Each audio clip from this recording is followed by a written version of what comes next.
Sudah hadir di studio, sahabat jiwa yang mungkin ada yang ingin bertanya atau curhat, boleh silakan angkat tangan. Oke, silakan Mbak. Nama saya Fitria, umur saya 25 tahun. Saya tinggal di Jakarta, Pak Ustadz. Sebelumnya saya mau curhat, Pak Ustadz. Di usia saya yang menginjak 25 tahun ini, saya mulai terketuk pintu hati saya untuk mendalami agama Islam lebih dalam lagi dengan kafah dan benar. Akhirnya saya mulai mengikuti beberapa pengajian, sedikit demi sedikit saya mempelajari ternyata agama Islam itu luas. Mulai dari belajar cara berperilaku, bersikap maupun berpakaian dan lain sebagainya. Saya ingin berubah menjadi lebih baik lagi, Pak Ustadz. Tapi saya itu dilema, Pak Ustadz. Apa yang bikin dilemanya? Ibu saya belum tergerak untuk menutup aurat, Pak Ustadz.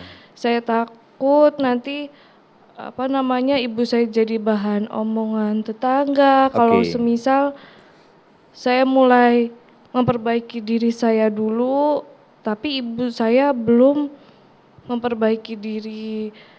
Saya ingin berubah, tapi saya ingin bersama-sama ibu saya berubah, atau saya dulu, tapi nanti kalau saya dulu saya takut omongan tetangga tidak enak. Saya jadi bingung, Pak Ustadz. Siap. Ya, terima kasih buat pertanyaannya, sahabat jiwa yang dirahmati Allah Subhanahu wa taala. Ini luar biasa. Mau hijrah tapi juga memikirkan keselamatan ibunya. Saya ngerti, saya paham yang dirasain sama Mbak, dan itu pasti nggak mudah. Apalagi kita tinggal di lingkungan yang majemuk. Kita nggak bisa mengkondisikan semua orang bisa menerima bahwa kita hijrah sedangkan orang tua kita belum hijrah. Kita nggak bisa mengkondisikan dan memastikan orang lain akan bicara baik tentang kita dan keluarga kita. Yang bisa kita kondisikan adalah terus berjalan menuju jalan yang benar yang Allah ridhoi. Hijrahlah lebih dulu. Jadilah solihah. Jadilah anak yang doanya bukan cuma didengar sama Allah, tapi jadilah seorang anak yang doanya siap diijabah sama Allah. Apa yang kita minta? Ya Allah, saya masih belajar, saya belum salihah, dosa saya banyak ya Allah. Tapi saya juga gak mau ya Allah membiarkan ibu saya, orang tua saya yang sudah melahirkan saya terus-terusan dalam kondisi dan keadaan yang berdosa karena belum mau hijrah. Maka ya Allah, bimbing dan temani saya untuk bisa menjadi anak yang salihah, yang punya akhlak yang baik, yang bisa mengajak dan mengantarkan cahaya hidayah kepada ibu saya tercinta. Itu bisa banget. Itu bisa banget. Jadi rumusannya jadi solehah dulu. Kalau rumusan berdasarkan Qur'annya gini. Illa man taba wa amana wa amila amalan salihat. Kata Allah, ketika kita berusaha untuk menjadi lebih baik lagi, senang koreksi diri, muhasabah diri, datangi Allah dan beribadahlah dengan sepenuh hati. Hijrahlah kita. Berubah, tinggalkan yang buruk dulu. Tinggalkan kehidupan masa lalu kita dulu. Apa janji Allah? Faulaika yubaddilallahu sayiatihim hasanah. Yang buruk diganti jadi yang baik. Kata Allah, apa yang kamu mau? Ya Allah, aku pengen selamat bukan cuma saya sendiri, tapi juga saya juga pengen menyelamatkan orang tua saya di dunia dan di akhirat. Ada lagi yang mau bertanya? Oke, silakan, Mbak. Assalamualaikum warahmatullahi wabarakatuh. Waalaikumsalam warahmatullahi wabarakatuh. Perkenalkan, nama saya Salwa, asal dari Bekasi. Saya punya tante yang selisih usianya itu tidak beda jauh dengan saya. Usianya beda 3-4 tahun.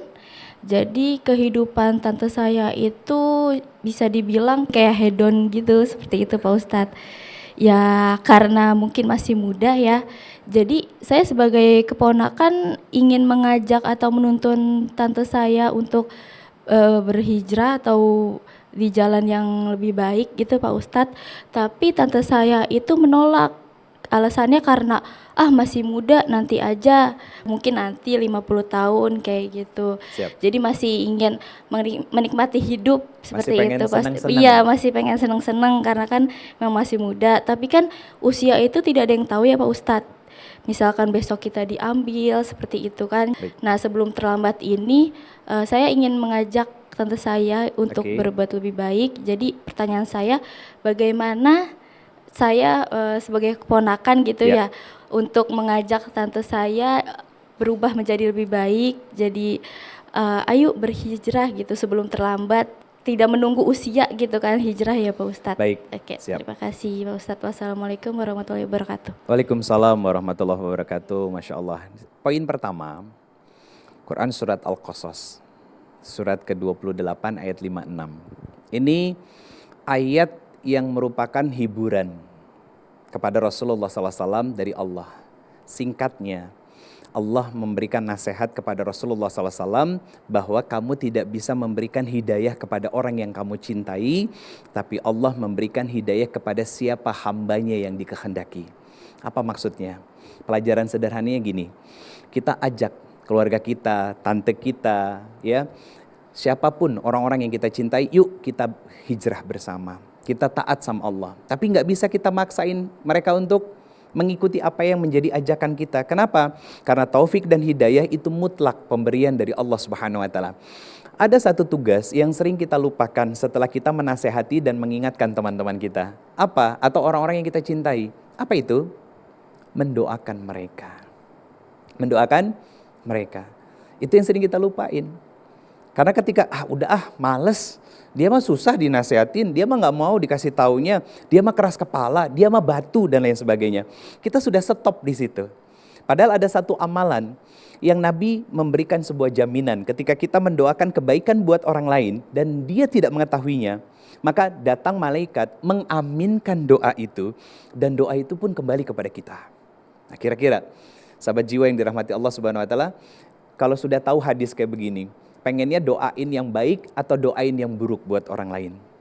Doain yang baik, karena akan kembali kepada kita. Termasuk mendoakan saudara-saudara kita, orang tua kita, tante kita, kerabat kita, sahabat kita untuk diberikan hidayah oleh Allah Subhanahu wa taala. Yang kedua, karena tahu hidayah itu milik Allah, maka kita nggak boleh memaksa. Apa pelajarannya? Kematian itu bukanlah nomor urut. Kematian adalah nomor cabut. Kematian datang tidak menunggu kita tua. Kematian datang tidak menunggu kita taubat. Kematian datang ketika ketetapan itu Allah jatuhkan. Pertanyaannya sederhana. Apa yang sudah kita persiapkan? Kalau hari ini, besok, lusa, Allah mewafatkan kita. Sudahkah kita punya bekalnya? Bagaimana dengan sholat kita yang jarang khusyuk? Bagaimana dengan ngaji Quran kita yang gak banyak khatamnya? Bagaimana dengan sedekah kita yang gak seberapa? Bagaimana dengan ngajinya kita di majelis ilmu yang ilmunya jarang diamalin? Bagaimana dengan puasa-puasa Ramadan kita yang saat puasa kita masih banyak ngomongin orang? Apakah dengan amalan-amalan itu menjamin kita masuk ke dalam surganya Allah Subhanahu wa taala? Belum tentu. Ada sebuah hadis dari Nabi, ini jadi pelajaran untuk kita semuanya. Kata Nabi SAW bahwa semua umatku akan masuk surga. Berita bahagia? Betul. Tapi ada lanjutan statement dari Nabi, illa man aba, kecuali yang gak mau. Ditanya sama sahabat, siapa ya Rasulullah yang gak mau masuk ke dalam surga itu? Mereka-mereka yang taat kepadaku dan mengikuti semua perintah dan ajakan kebaikanku akan bersamaku di dalam surga. Sedangkan mereka yang gak mau taat, mereka gak akan pernah bersamaku di dalam surga. Ini jadi pelajaran untuk kita, mengajak diri kita istiqomah, mendoakan orang-orang agar senantiasa dilimpah curahkan hidayah oleh Allah Subhanahu wa taala. Kenapa? Jangankan orang lain, kita pun setiap hari harus selalu minta diberikan hidayah oleh Allah Subhanahu wa taala. Ketaatan kita, amal soleh kita, itu hidayah dari Allah. Itu taufik dari Allah Subhanahu wa taala. Kenapa? Kita dibiarkan sama Allah terus-terusan beramal soleh, capek-capek. Tapi capek lelahnya kita dalam hal ibadah untuk membeli surganya Allah. Yang bahaya adalah ketika kita sudah malas untuk sholat, bukan kita yang malas sholat, tapi Allah yang gak mau ketemu kita. Ketika kita malas ngaji Quran, bukan Quran yang gak mau kita baca, atau kita yang gak mau baca Quran, tapi Al-Quran terlalu suci untuk dipegang oleh kita yang kotor. Tapi doa seorang ibu itu tetap mengalir ya.